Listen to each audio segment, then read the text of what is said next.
Hello and Assalamu alaikum, everyone. Welcome to USAFP Workshop on Graduate Admission Essays. This workshop is part of the online series of workshops that USAFP has developed to support candidates in the application process for graduation admissions.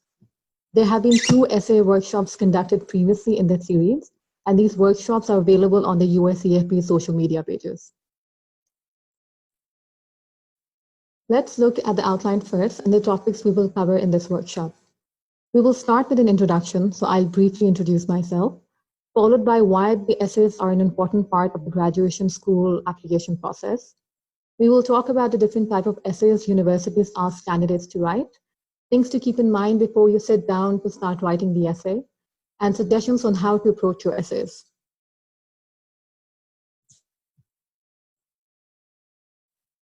We will spend some time talking about common questions candidates have, including personal anecdotes, weaknesses in their applications, for example, lower grades, or unfortunate events they may have experienced that influence in some way the strength of their application.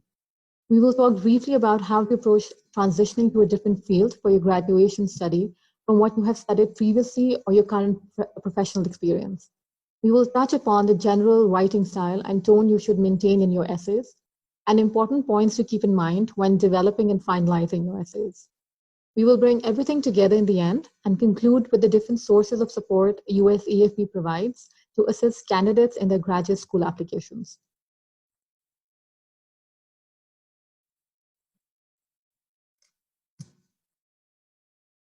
I'll start with a brief introduction of myself. My name is Amna Mahmood, and I graduated with the Master of Public Administration from Columbia University under the Fulbright Scholarship Program.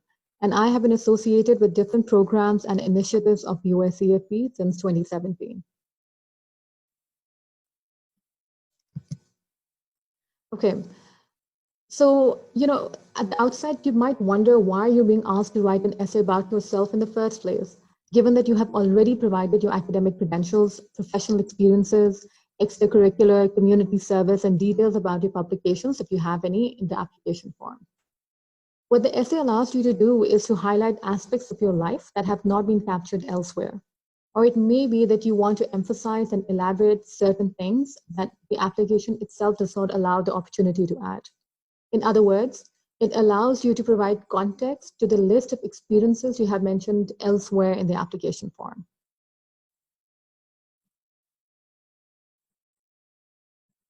Another way to think about the essay is to consider it to be your interview. If you were asked the same questions in an interview, what would you say? What would be your tone? How would you conduct yourself? How would you try to differentiate yourself from the dozen potential candidates sitting outside, interested in the same position? Lastly, essays give you the opportunity to explain anomalies in your record. For example, you may have a low undergrad GPA but a great GRE score. What explains the discrepancy in your academics? We will talk more about this later.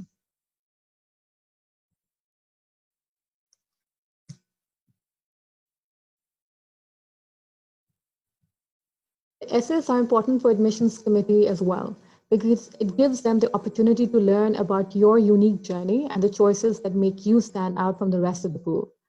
Through your essay, they also want to learn how you would contribute to the community and add to the diversity of the classroom discussions. This is your opportunity to expand on your background, highlight unique experiences, challenges and triumphs, and give the committee a more compelling reason to accept you. Definitions. If you've been actively going through university sites and researching on the application process, you will surely have come across different ways universities describe essays. Candidates have confusion over whether statement of purpose and personal statement are one and the same thing or different. There are different schools of thoughts here. For example, University of California's website states that the statement of purpose is about your work, while your personal statement is about you. Princeton, on the other hand, does not differentiate between a statement of purpose, statement of academic purpose, or personal statement. However, what I will say here is you should not worry too much about the nomenclature or the naming convention. Almost all the university essays I have come across have essay prompts, which is a set of instructions that university wants you to follow or include in your essay, instead of just simply stating that they want the candidates to write a personal statement or a statement of purpose. We will look at example of these essay prompts in a bit after a few slides.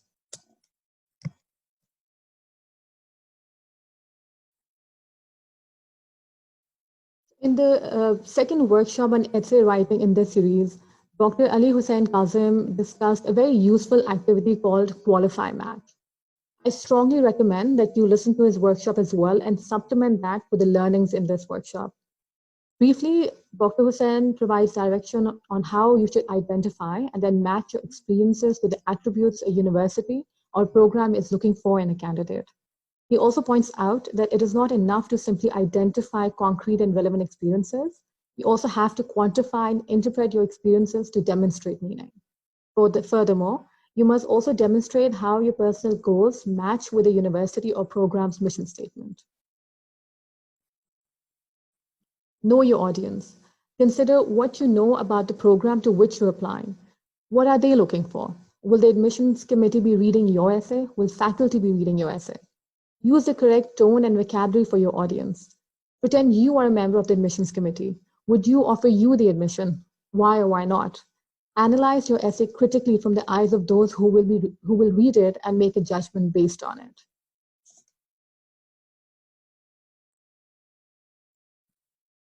Okay, let's now look at a few real-life essay prompts taken from university websites. The first one is an example for the statement of purpose prompt.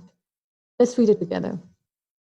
Please upload a statement of 500 to 1,000 words explaining why you're applying to Yale for graduate study.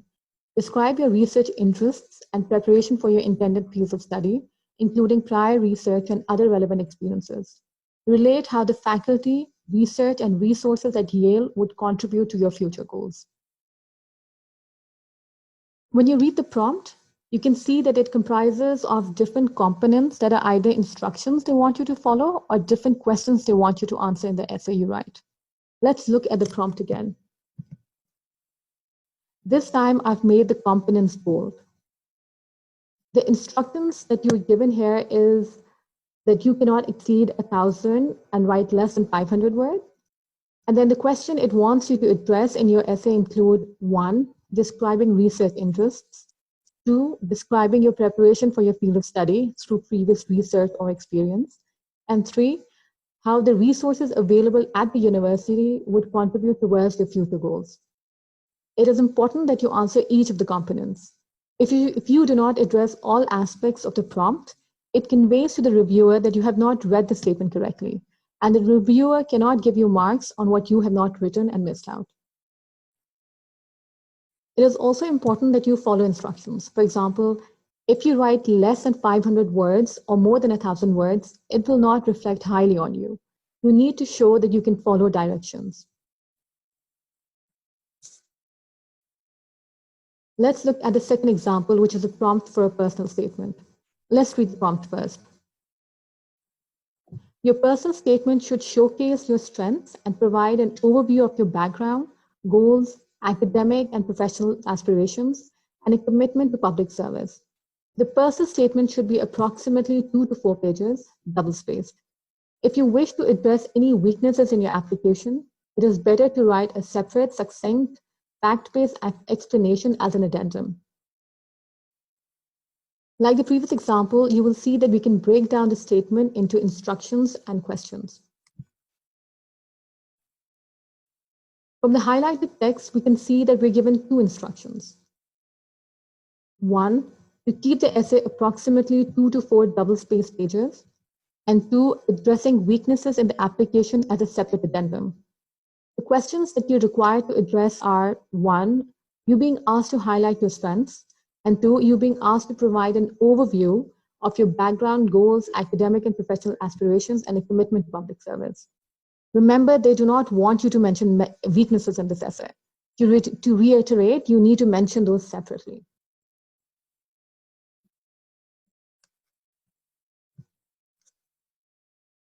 Other type of essays a university may ask you to write are essays that are specific to a program or department to which you're applying. For example, let's read the 2 essays beyond the personal statement that this university wants the interested candidates to write. The first one is a supplemental essay, and it reads, beyond your other application requirements, we want to get to know you on a more personal and individual basis. We would like you to answer the question, we all come from somewhere and it shapes us, both in who we become and what we value. Tell us your story and what shaped you. Your answer should be concise, one page, and double-spaced. The second essay is a policy memo, and it reads, the ability to write succinct and impactful policy memos will prove useful in both academic and career settings. For the purposes of this memo, the admissions committee is less concerned about format and more interested in your professional experiences, your critical analysis of the issues, and your ability to write cogently and clearly. Choose a topic to demonstrate your knowledge of an area related to your field of concentration and your professional and personal interests. Specific topics create better opportunities to demonstrate analytical skills and analysis and broader ones. The memo should be approximately 4 double-spaced pages and should identify a problem in domestic or international affairs. Discuss the complexity of it and propose policy recommendations. As you can see, universities can ask interested candidates to write a variety of different types of essays. Whatever essay the university wants you to write, they will provide a detailed prompt or statement with instructions and questions they want you to address.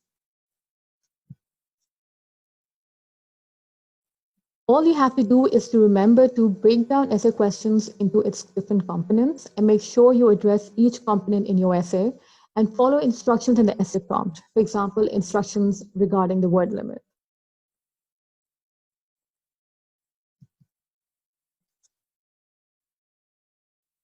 As we learned from the essay prompt examples just now, different universities may have different asks from you as a candidate. Given this, I do not want to at this stage promote a generic structure and say that it may be applicable across the board for all essays.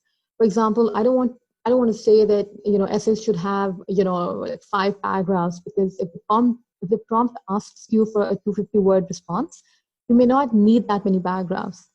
But what I do want to discuss is a few tactics that you should work on regardless of what type of essays you are asked to write. The first is to have an attention-grabbing beginning. Let's look at 2 examples.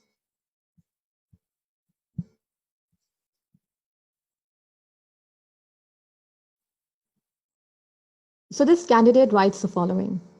I'm applying to the Master of Fine Arts program in creative writing at the University of Okabuji because I believe my writing will blossom at your program, since it is a place where I will be challenged and I can hone my writing skills. What do you think about this beginning? Does it interest you? Do you want to find out more about what this person has to say? Or will you infer from the first impression that you've made from the introductory lines that what will follow will probably be more generalization and stating the obvious? Think about it as a reviewer. Now let's look at the second example.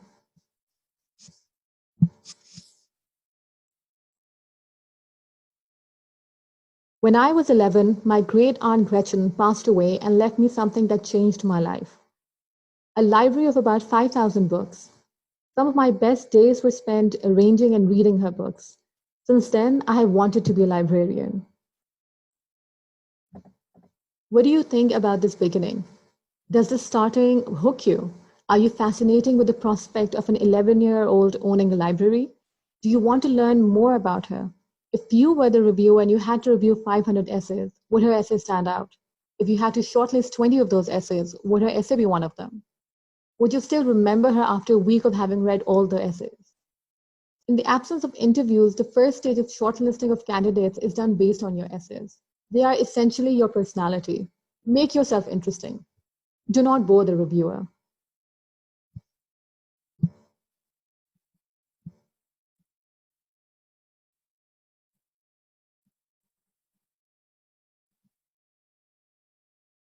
Once you have your amazing opening lines, the main contents of the essay should avoid generalization.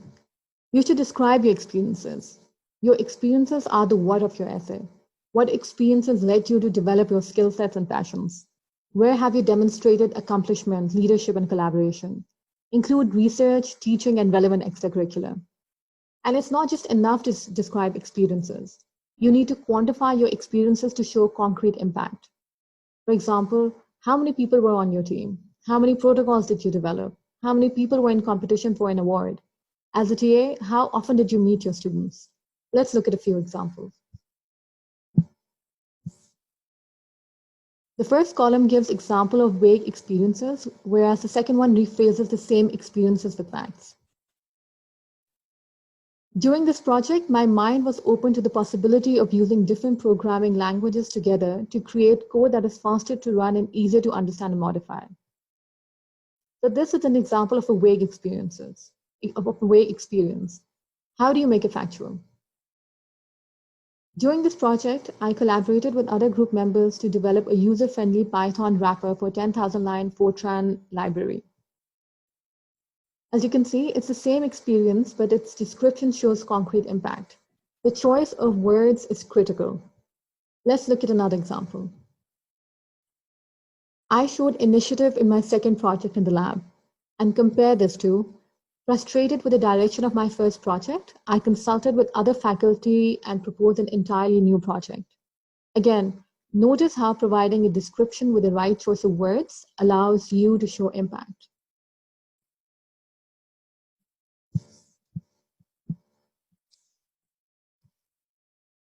After you've described your experiences, explain their meaning. Meaning is the why or so what of the document. Why was this experience important to your growth as a scientist? What does it say about your abilities and potential? It may feel obvious to you, but you need to be explicit with the audience. The third thing you should do is show strong familiarity with the school.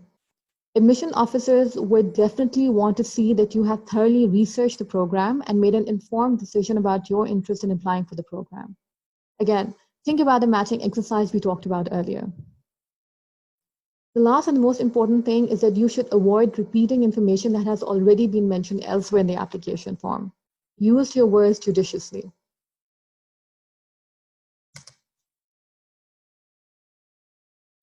Okay, so let's talk about how you can describe personal anecdotes, transitioning to a different field, and mentioning weaknesses or unfortunate events.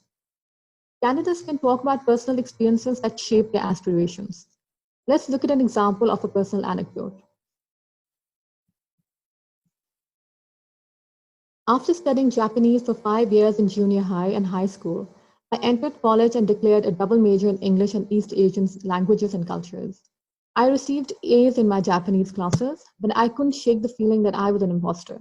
After all, I wasn't really good at Japanese. I was just good at doing homework. It was a feeling I'd harbored for years. And then things changed. My junior year, I studied abroad in Osaka for a semester, where I spoke exclusively in Japanese with a wonderfully supported host family. I also discovered my passion for Japanese literature. Suddenly, life was making sense. It is important that candidates remember to keep anecdotes relevant to the specific programs to which they're applying and make it clear how the experiences led them to their program.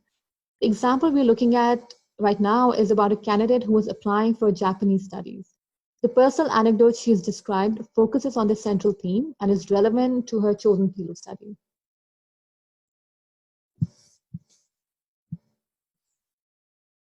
Transitioning to a different field. What you should include, you should describe your motivation or turning point. You should make the reviewer feel your passion about your new field of study. You should mention if you have transferable skills that you have acquired previously that you can apply in your new field.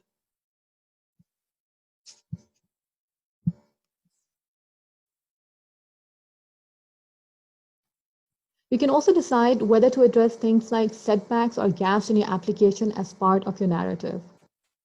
Address any particular challenges you faced and how you work to overcome them.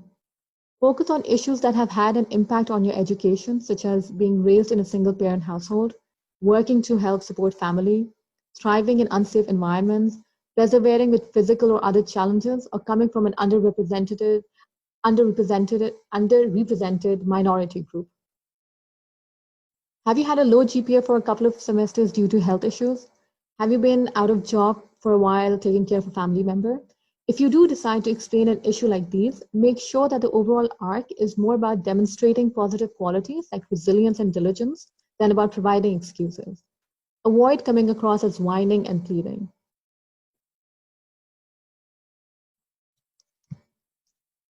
Okay, so now what I want to do is to propose an approach you can apply for writing your essay. When you first start, write freely. Write whatever comes to your mind. It doesn't have to be perfect grammar or even perfect sentences, and don't worry about it. You should try to pen down all the thoughts that come to you. Once you've done this, try to extract the main points or themes in what you've written. It's not necessary that you have to do this at the same time. You can also come back to the first thoughts you pen down after a few hours or another day. Choose the ideas that strike you and the ones you want to keep.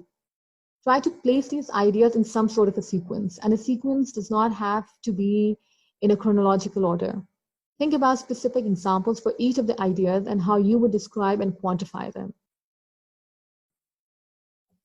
Write a first draft of the essay.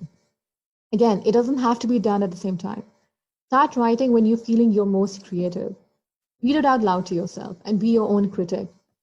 Note if you're being able to express your intent and are coming across as honest and not pretentious. Review your organization of content and ideas. Change it if reordering would create the desired impact. Edit to make sure your sentences and paragraphs are well connected and the sequence of ideas makes logical sense. Rewrite and make this an iterative process until you have a version that you're comfortable to share with somebody else to proofread and critique.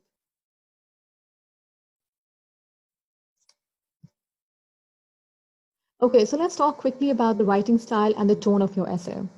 The first thing to keep in mind is to make sure your essay reflects your intent. Remember, you will not be there to translate or explain what you really meant, so do not expect the committee members to read your mind. Be specific and detailed.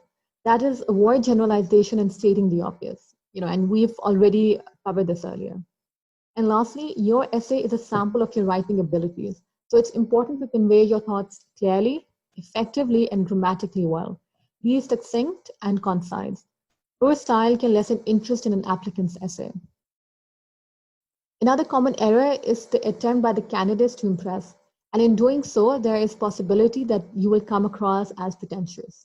Let's look at this example. I have presented recommendations from legal, educational, and business leaders in my community that adduce a level of motivation and acumen that you require. All these qualities are touted as being the primary indicia of a successful law school applicant. A lot of fancy words, but unfortunately, the impression the candidate leaves is a negative one.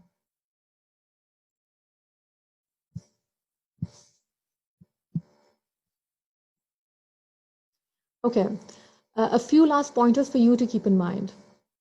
Start early. Don't wait for the deadline to approach to start writing. This will give you time to return to the essay with a fresh pair of eyes. One thing that I observed when I was writing my essays was that experiences that in my mind seemed very relevant and interesting, when I put them down on paper, they wouldn't appear as interesting. Starting early allowed me to work on my language and choice of words, and I was able to iterate and improve on the initial drafts. Do not plagiarize. Admission committees will easily be able to detect if you've copied someone else's work or ideas. Ask for help. Have your essays reviewed and critiqued by friends, family, and professors. Read your essay out loud to help catch any mistakes in poor phrasing. Check for spellings, grammar, and punctuation marks. Do not rely on the computer to catch everything.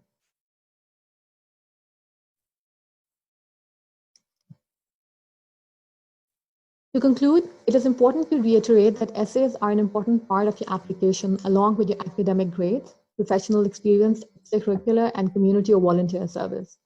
Essays allow you to provide context to the facts that have been mentioned elsewhere in the application form. So it is important that your essay is a reflection of the information you have provided in the application form. Be honest, and it will come through in your writing. Universities and programs usually provide detailed instructions on how they want candidates to approach the essay, and sometimes also share successful essays on their website. So do your research.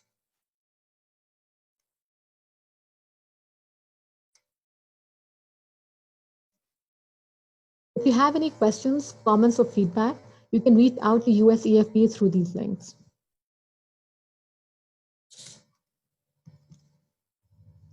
USEFP is available on Facebook, Twitter, Instagram, and YouTube. Follow USEFP's social media pages to get updates from USEFP. This is a list of resources I used to develop this workshop. Please feel free to go over these links when you have time. There are multiple other resources available online as well that you can benefit from, and I really encourage you to do your research.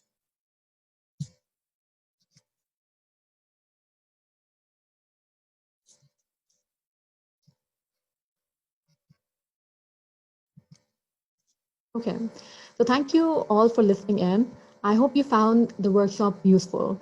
A public service message that I want to end with is please maintain social distancing protocols, follow prescribed instructions on how to protect yourself and your family, and stay safe and stay healthy. Thank you again.